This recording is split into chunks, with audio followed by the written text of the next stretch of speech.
makatulong din po para ma-prevent cancer. Nabasa ko rin po. So, sa madaling salita, there's no harm in trying kasi nga po, nagkakaroon po ako ng problema sa aking medical. So, since I headed back here in the Philippines, so because I am an OFW, nagtatrabaho po ako abroad sa Saudi. So, mula nung umuwi ako dito sa Pilipinas, I tried to applying back papunta po ng abroad para lagi po ako nagkakaroon ng problema pagdating sa medical. Lagi po ako medically unfit. O ibig sabihin, unfit work. Okay, unfit to work. Ibig sabihin, kahit ikaw ay fit to work, as per the discretion of your employer, pasa ka sa interview and lahat ng mga directives or requirements nila, okay, napisil ka nila o napili ka nila to working for them as part of their organization or company, pero pag ikaw ay medically unfit dito sa Pilipinas, hindi ka makakaalis ng bansa. At iyan ang aking problema sa loob ng 3 taon kasi nga nagkaroon po ako ng diabetes mellitus 2 or diabetic 2 po ang inyong abang lingkod, si Case TV. So, sa madaling salita po, napakalaki po ng pera na nagastos ko. No? Alam na po natin ang pagpapamedical, pinakamababa po is 4,600. Eh, paano kung repeat medical, kung ng repeat medical? So, sa pag-apply ko lang po nitong past few months po, ay pumalo po ng 25,000 na nagastos ko sa pagbabayad lang po ng medical expenses. Bukod pa po doon, syempre, yung pamasahe mo papuntang Manila, no? Pagkain mo, and so on and so forth. So, napakalaki po ng gastos ng pagpapamedical. Yun po ay discounted pa kasi may referral pa galing si agency. What more, kung ikaw ay magpapa-check up or magpapa-complete medical, okay, or complete test po dito sa mga hospitals, hindi lang po 4,600 ang ating magagastos po, guys. More than that. Dahil isang lapid lang po, di ba? Isang consultation lang, ang professional fee or doctor's fee. Ang pinakamababa na ngayon is 500 pesos, check up lang po yun. So, napakalaking bagay po ng nagawa ng product na to sa akin. Kasi unang-una po, dahil sa pag-inom ko po ng product na to, of course, I am very thankful po dahil po nung ako po ay magpa-repeat medical kasi may repeat medical po ako dahil ang hatol po sa akin ng clinic ay bumalik ako dahil meron akong ganitong mga sakit. So, yan guys, no? So, ipopost ko na lang po dito. So, meron po akong diabetes mellitus 2. Tapos, nag-repeat medical po ako. Kailangan kong ulitin sa akin ang mga sumusunod. Ito po guys. So, sabi dito sa clinic, kailangan kong mag-ulit po ulit for cardiac clearance, for further evaluation of my x-ray po. Dahil alam po natin, syempre diabetic ako. So, medyo nagkaroon na rin po ng komplikasyon sa aking lungs. Okay?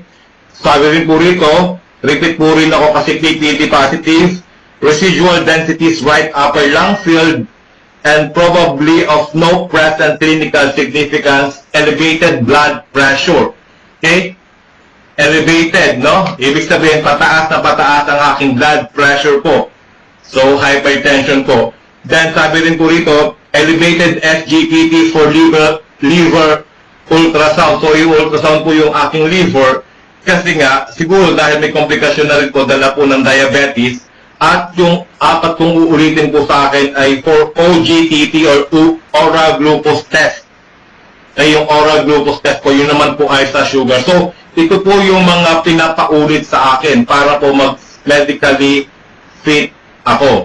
Okay, so guys, ang wonderful na nangyari po sa akin sa pag-inom ko lang po ng ganitong produkto po na to, unang-una,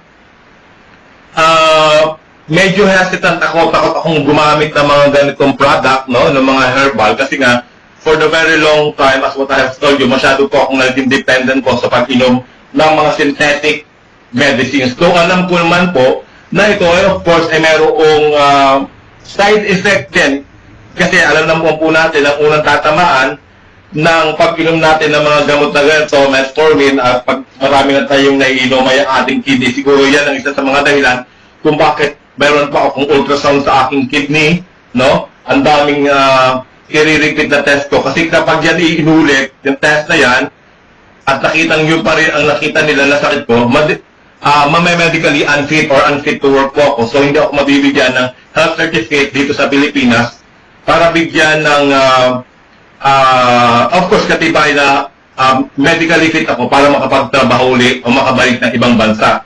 So guys, ang ginawa ko lang po nito sa one-off videos na to, since ito naman po ay sabi, pure natural and herbal, no side effects, okay, no overdose, hindi na po ako nag-atubili kasi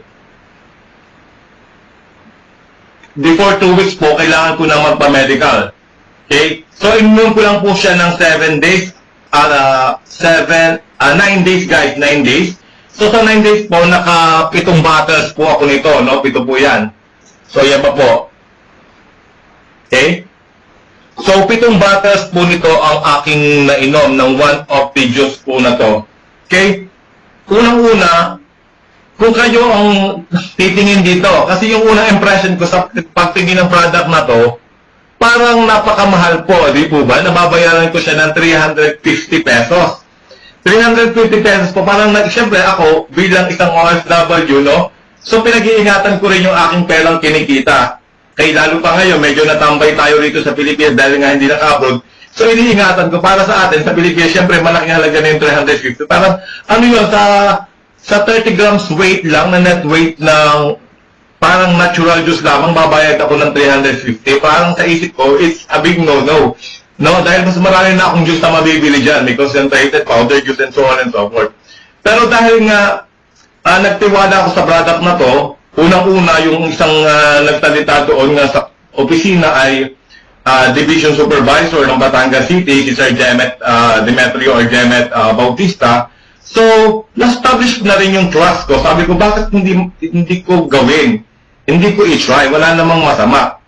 Kung ano-ano lang ang mga gamot ng aking ininom, so try ko naman kaya uminom ng herbal. Kasi nung una talagang, ang iniinom ko talaga yung, dahon ng ampalaya na inilaga. Sobrang pait at hindi kayang i-tolerate ng aking panlasa. Lagi akong nasusukas sa yung banaba. So sabi ko, i-try ko to. Total juice lang naman to. Kaya ko naman sigurong inumin yung mga components or ingredients dito. At saka, unang-una, may stevia to. So, wala siyang refined sugar. So, hindi ako maapektuhan ito. Hindi tataas ang sugar ko kasi nga, stevia yung pampatamis dito. Nung ininom ko, masarap naman yung lasa. Kaya nakuubos agad ako ng isang bote nito. Kaya lang guys, ang sabi dito, bago nyo siya inumin ay during an empty stomach. So, 30 minutes before your meal. So, ginawa ko po, 30 minutes before po ng breakfast, ako mag-breakfast, uminom po muna ako siguro ng kalahati nito, ininom ko po yung kalahati nito. Pagkatapos po sa gabi din po, so umaga-gabi lang po ako, bago ako mag-dinner, ganun kalahati din ininom ko. So, after ko po makainom niya ng 7 days, ayun na po yung naging improvement. Hindi po ako nagpa-check up dito sa atin. Okay, hindi po ako nagpa-retest ng mga test na to. Sabi ko, bahala na. Okay? Doon na lang sa medical para medyo makakatipid ako kasi kung gagastos pa uli ako dito, magkano sa test ng sugar, kung lahat-lahat ng mga test na yung gagawin, libo na naman ang gagastusin ko. So, basta nagtiwala na lang ako dito sa produkto na to, ito yung naray ko, wala namang masama hanggang makaibos na ako ng 7 bottles. And thanks God po guys, nung magpa-medical po ako ulit, yung unulit po yung mga test na to, ang nakalagay na po ay medically fit na po ako. At ngayon po, katetes ko lang po yung sugar ko. From 400, ang sugar ko po ay nagna-90-95 na lang po. Hindi na po pumapalo ng 100. Pataas ang aking sugar. So, napakalaking bagay ang nagawa nito sa akin. Kasi, unang-una, na-save ang buhay ko. Yun ang mahalaga. Diba sabi nga, one of the main causes of personal bankruptcy is medical expenses. Please comment down below guys kung kayo ay agree sa akin. Diba? Kaya ang sinasabi, health is wealth. Walang ibang kayamanan ng isang tao kundi ang kanyang kalusugan. Diba guys?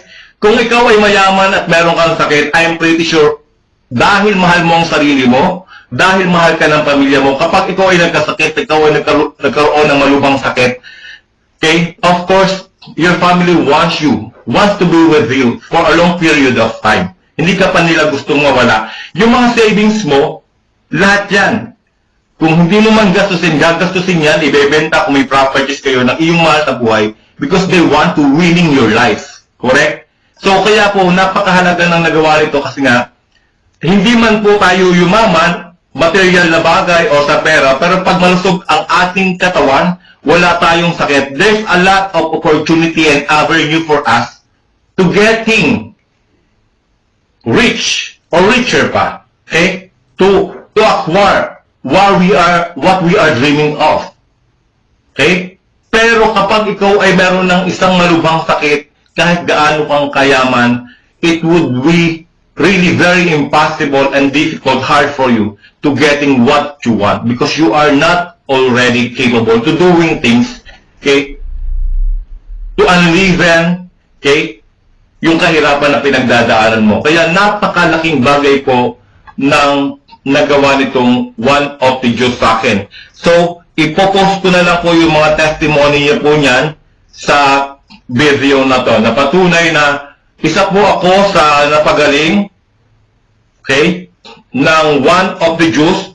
So, nag-focus lang po ako, okay, doon po sa stevia. Kasi yun pong stevia na yun po yung nakakot ng attention ko. Hindi ko na inisip yung pa mga components or ingredients ito, kung ano nung daw na nagagamot na mga sakit, merong nagagamot ang cancer, nagagamot ang psoriasis, so on and so forth, napakarami mga super and miraculous thing na nagagawa itong One of the Diyos na to, and I'm really very thankful for I was able to use and consume 7 bottles of this na hindi ako gumastos ng napakalaking pera para sa medical.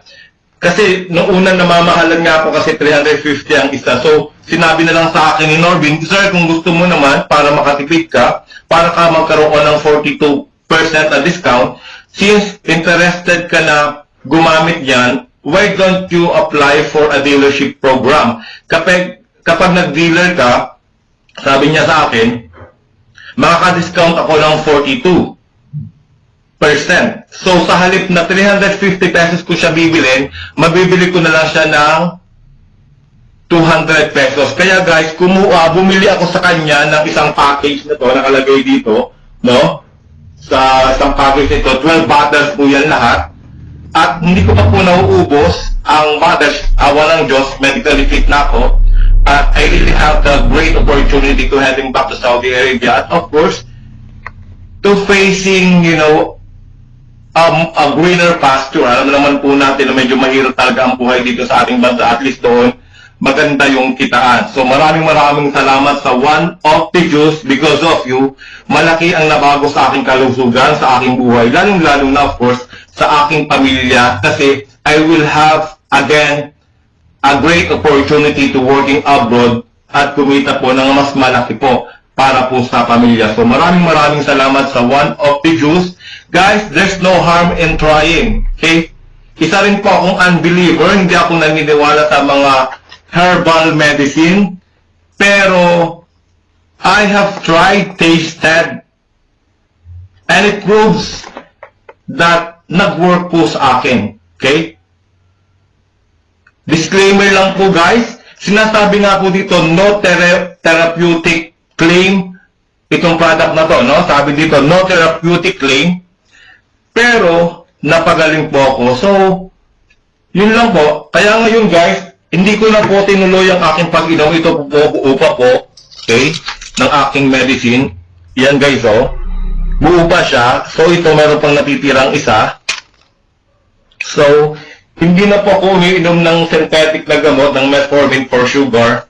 Dito na lang po muna ako nagpo-focus sa One of the Diyos po. Dito po sa One of the Diyos na to. Kasi, ito po yung talagang nagpa-normalize na aking blood sugar. Okay? Even yung kidney ko, okay na po. Yung lungs din po, okay na sa x-ray and everything. So, I am really very thankful po sa nagawa ng One of the Diyos na to sa aking buhay. So guys, dito ko na po tinatapos ang aking video, ang aking product review. At the same time, yung testimony ko po is my personal testimony, how this product works on me. So guys, if you want to know more about this product, no, yung medyo malalim pa pong explanation sa mga nagagawa nito, you can send a private message po sa akin. You can text at call or text po sa akin or SMS 0966-947-7901. Nasa baba din po ng description nito ang mga contact details po pwede po kayong mag-message sa aking Facebook page, Case TV. May email address din po ako dyan. So you can reach me through that contact details po. If you want to know more about these things, okay? Kasi ang akin pong ginawa ay testimony and product review, pero hindi ko po dinetail kung ano-ano po yung nagagawa nito. So probably, I'll be working or making a new video or a next video or other video para naman po sa detailed na explanation kung ano po ba talaga yung mga nagagawa ng iba't ibang ingredients po or components. Meron itong 1,